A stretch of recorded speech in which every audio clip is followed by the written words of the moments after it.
And good morning, evening, afternoon, wherever you are in the world. This is Harrison Smith with another episode of Cynema. It's been a while, and I'll get to that in a moment. But first, Cynema is brought to you by Dark Matter TV. Dark Matter TV is a streaming platform where you can find not just current genre entertainment in horror, sci-fi, thriller, and action, but also classic content that takes you back to the great old days of late night cable and finding those cult and classic films that they just don't make anymore. Available for download on Android or Apple, or visit darkmattertv.com. It's free, it's fun, and it's gonna grow. So a couple weeks have passed where I haven't had a brand new episode. The last one I did was on whether the topic of Jaws 2 is cinema or not. And I'm happy to announce that the reason why I haven't been able to get a couple new episodes out on my usual weekly basis is I have just concluded production on a new horror film. It is a monster movie. And I am really, really excited about this one, and details are forthcoming. And really excited to share with you what this is going to be about. And it's going to be released, it looks like, in October. The film has already been pre-sold. So a lot of details coming on this, and I'll be able to give the title and everything like that coming up. So just bear with me. But that's the reason why I've been missing for a couple weeks. We were 3 weeks in production and actual shooting, a lot of pre-production, and against the backdrop of this pandemic, this one has not been easy. So I will be in touch about all of this and expect some news coming up very, very soon.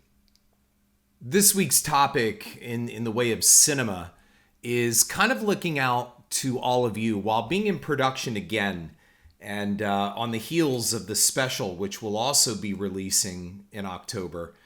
For all you up-and-coming filmmakers out there, or people that are already established in trying to move through the waters of independent film, the real question I have for you is, and to think about this, does it really qualify as cinema? And again, making a movie against a pandemic is not an easy thing. However, it's not an easy thing in general outside of the world of a pandemic during regular times. So my question really is what are you working on? What are you finding out in the way of obstacles? Because we have a number of things going on here in the industry. So let's look at a couple here. One of them is the value of star power. And you will read or hear or even talk to people who will say that, you know, the great age of Hollywood is now over, that celebrity names or names don't mean anything. And basically you can go out and make a movie without any names and basically make the same amount of money as you would with a movie with names. And I'm finding that is just simply not true. Names still matter.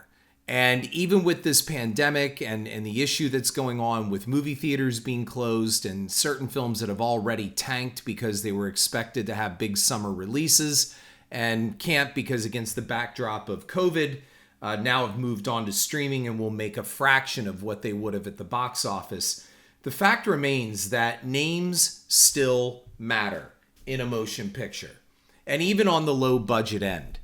So when you're out there and you're trying to make a movie and you think you have this great script, and maybe you do, the real thing comes down to is, how do you legitimize it? Because the number one thing that I still hear, and please somebody back me up on this, who's in it? So I thought names didn't matter.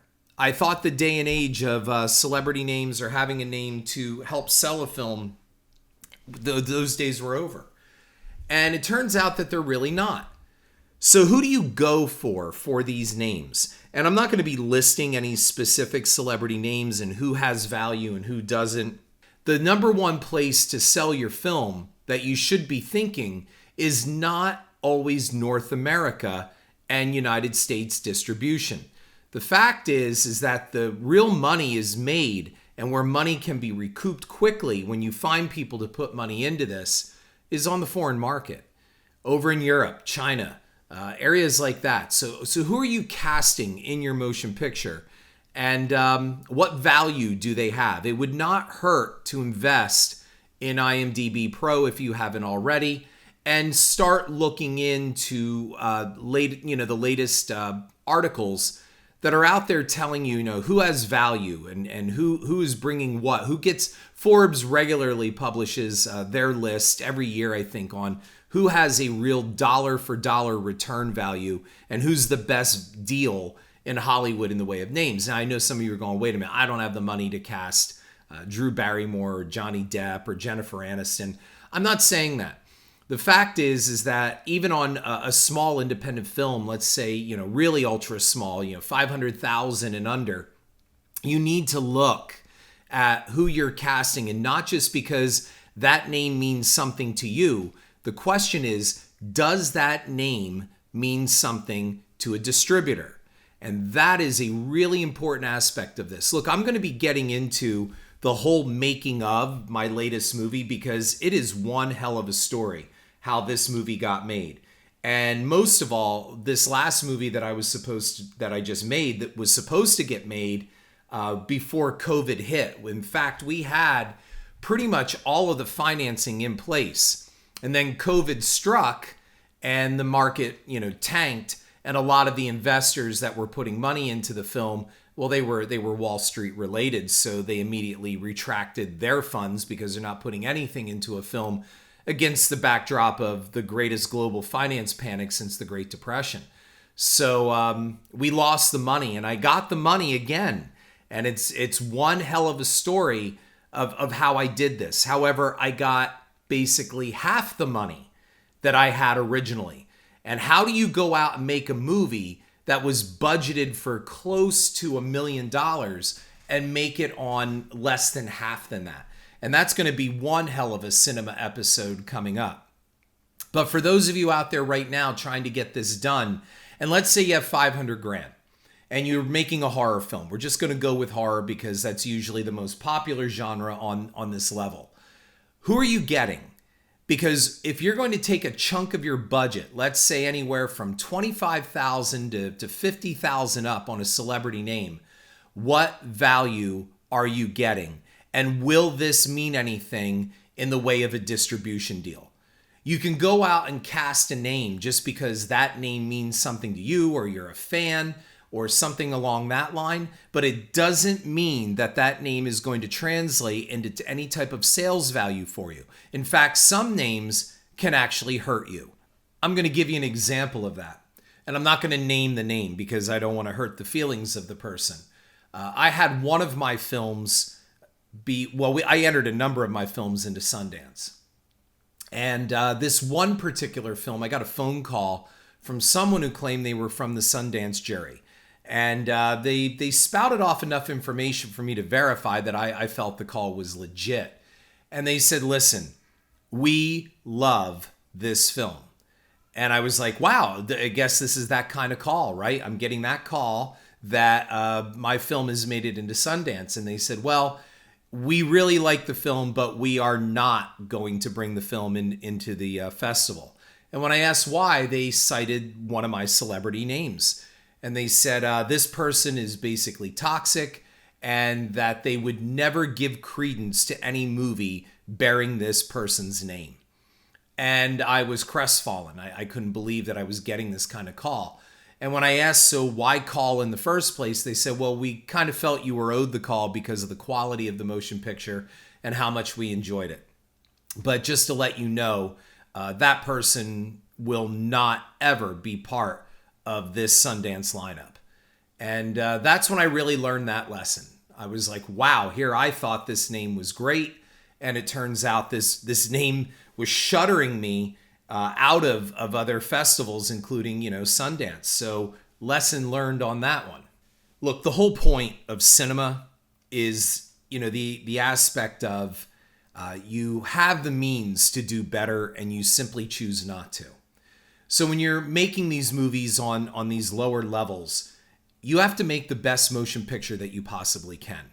And that means not trying to remake Star Wars on a $300,000-$400,000 budget, but getting a solid script, getting a solid story, and most of all, populating this movie with really good actors. And if you can find that name that is a turnkey name that is going to get you somewhere, That's really important because that is a lot of money to spend on a name that will bring you nothing. Remember, that 25, 30, 40, maybe even $50,000, that's money that can go to your crew. That means better crew. That could be better special effects. That means feeding your crew better, lodging your crew better. That's a lot of money at that level. You are taking a significant amount of money to do that. Now, keep in mind, John Carpenter did that very similarly with the original Halloween. Okay, and the reason why I cite this is it was a different time also as well too. You're looking at the late 70s. The slasher genre is getting ready to blow up, and everybody thinks, oh, Jamie Lee Curtis was the star of that film. Arguably, she was. However, Jamie Lee Curtis's name meant absolutely nothing to that film at that time. Now it means something, but back then it did not.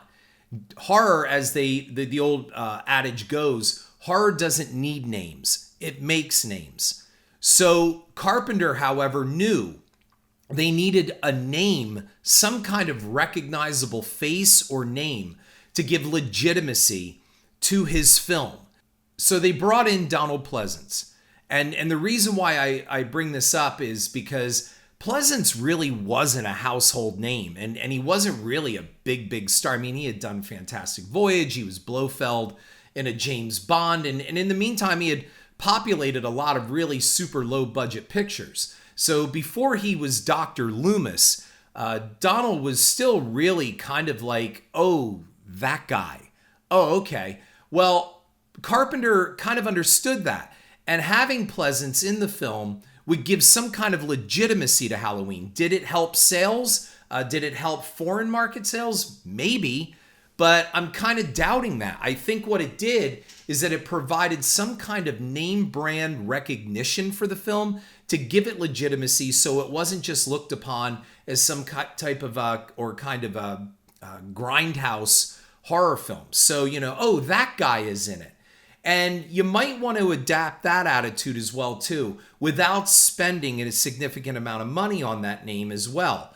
I mean, from what I understand, a large part of the budget did go to Donald Pleasence, just for the sake of having him in the picture. And we all know, of course, that casting Pleasence in the role of Dr. Sam Loomis was just sheer genius. I mean, he gave so much to that film and really outshined Jamie Lee Curtis in that movie.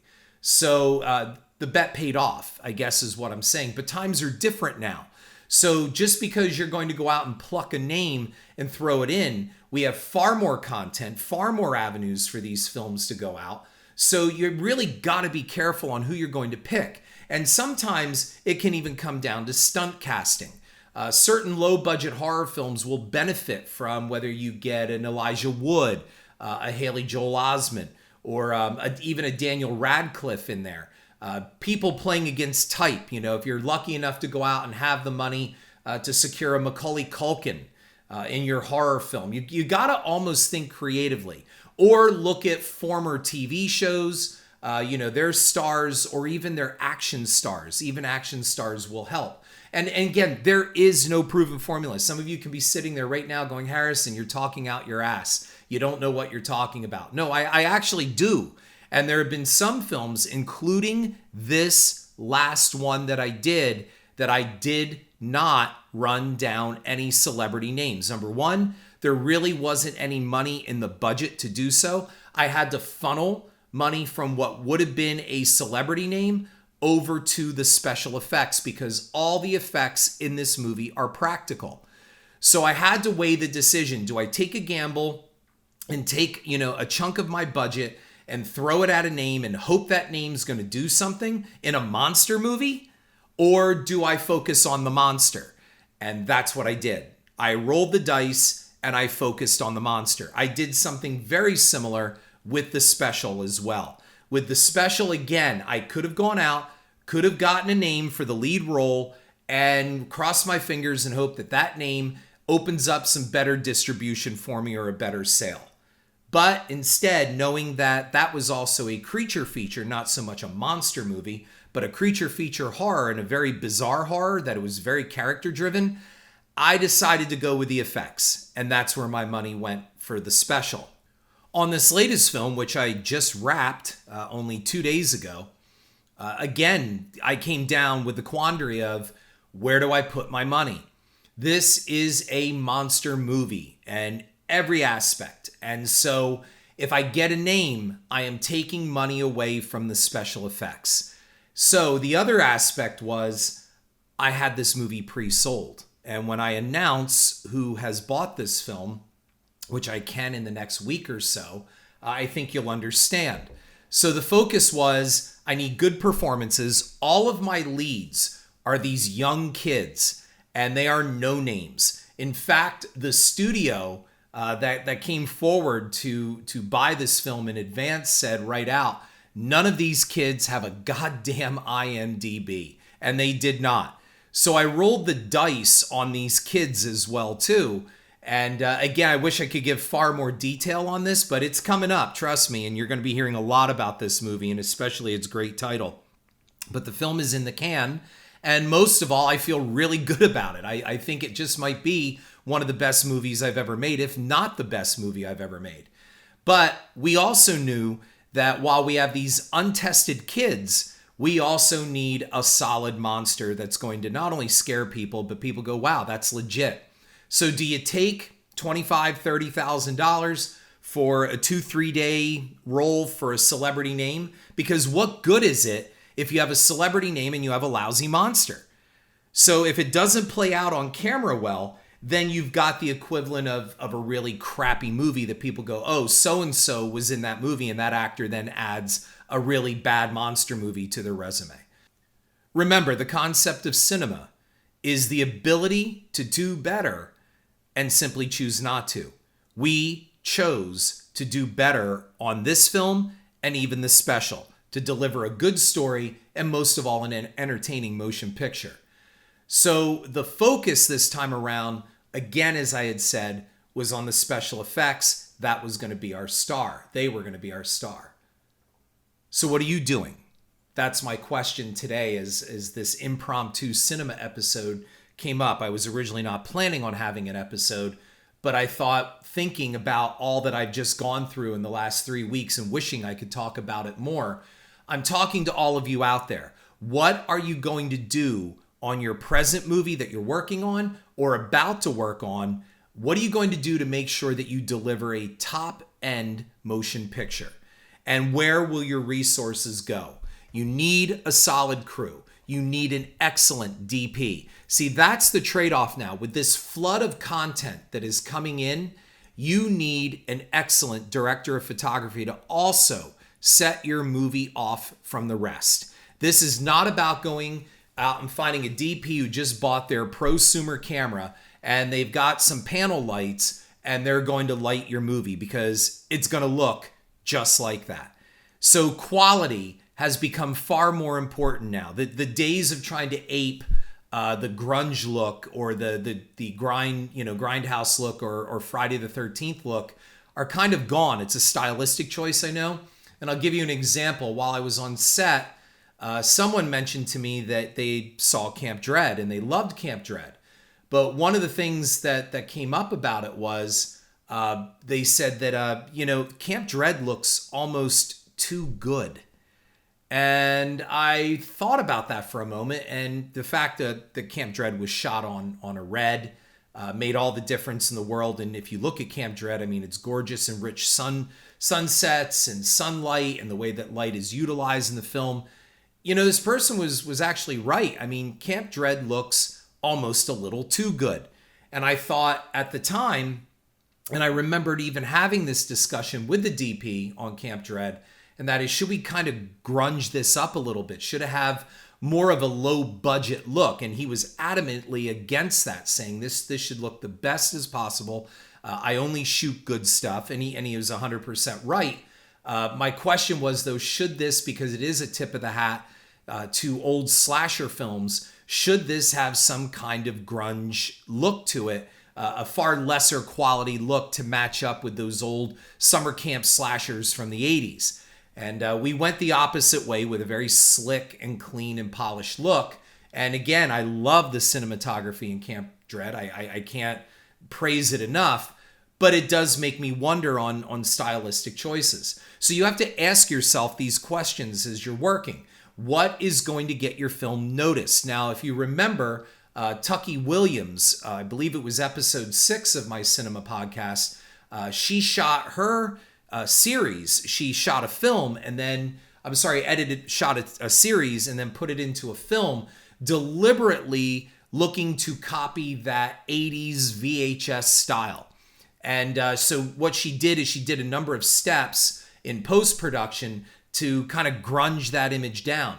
So she puts the film out, and the problem is people look at it and go, oh, the quality of the film just isn't there. This looks terrible. And she's like, it's supposed to look like VHS. And so you have an audience that didn't recognize that. And she, to this day, still clenches her teeth and shakes her fists at the frustration that the people didn't understand the stylistic choice she was going with.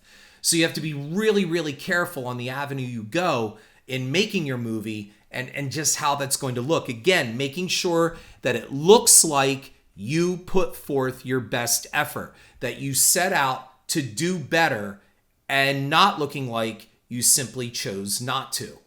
I think the number one lesson I learned from shooting this last movie was to be nimble on your feet and be ready to adapt to any situation. And this whole COVID pandemic totally changed the parameters on the making of this motion picture. I mean, it literally died. This movie was dead in the water. I was told, in fact, in the wake of the crash, Harrison, the money for this is FUBAR. And that's it. It's done. And for about a month or so, I wondered just how am I going to rescue this? I had no idea what was going to happen at all. And finally, an opportunity came, and I'll be able to get into that in a later episode. But I knew the one thing. It's not just about making the movie and getting it done and working. Yes, that's all part of it. We all want to work. We all want to keep that income coming in. The fact was, I really have to make something good. Look, my own manager warned me, if you don't make this well, if this movie does not come out good and get some notice, this is a problem for you. The budget is extremely low. And he said, you're beyond making low budget. Personally, I don't always believe that. I understand what he's saying. He is a great manager and a great guy. However, I had to work. But you can't just say, I gotta work and go out and make something bad. I mean, remember, I gotta work. Well, I guess I could go out and shoot porn. Well, that ends your career as well, too. So you have to find the middle ground on this, and most of all, not compromise the quality or your own integrity to do so. So in making this monster movie, I had to make sure that while I'm rolling the dice on really 6 unproven kids, I've also got to make sure that the effects shine, that I have an incredible director of photography, which I do, who is the same DP from The Special. His name is Matt Neese, and he is absolutely incredible. I'm putting it out there. You want a great DP? Come get him. Come pay for him. Just don't steal him away from me because I need him for a couple more films here. He's going to win an Oscar in all seriousness. And I knew that Matt would make this new film look stellar and fantastic and betray its budget. And that's the real key here on this. Betray your budget.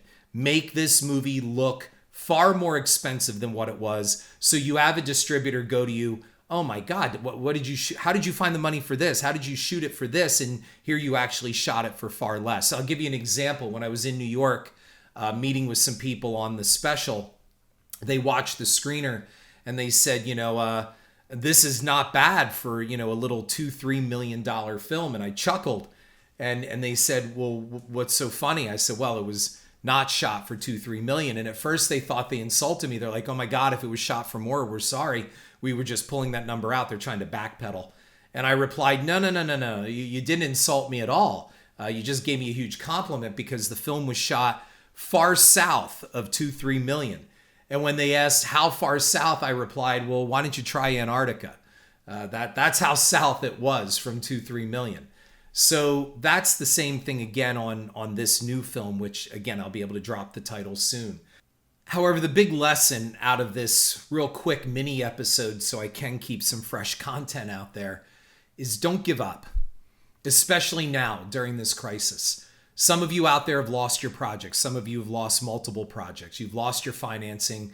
You're unable to pay crews, and you're unable to get people to even work for deferred payments because of these uncertain times. We have part of the country that's opened up and other parts that are closing back up.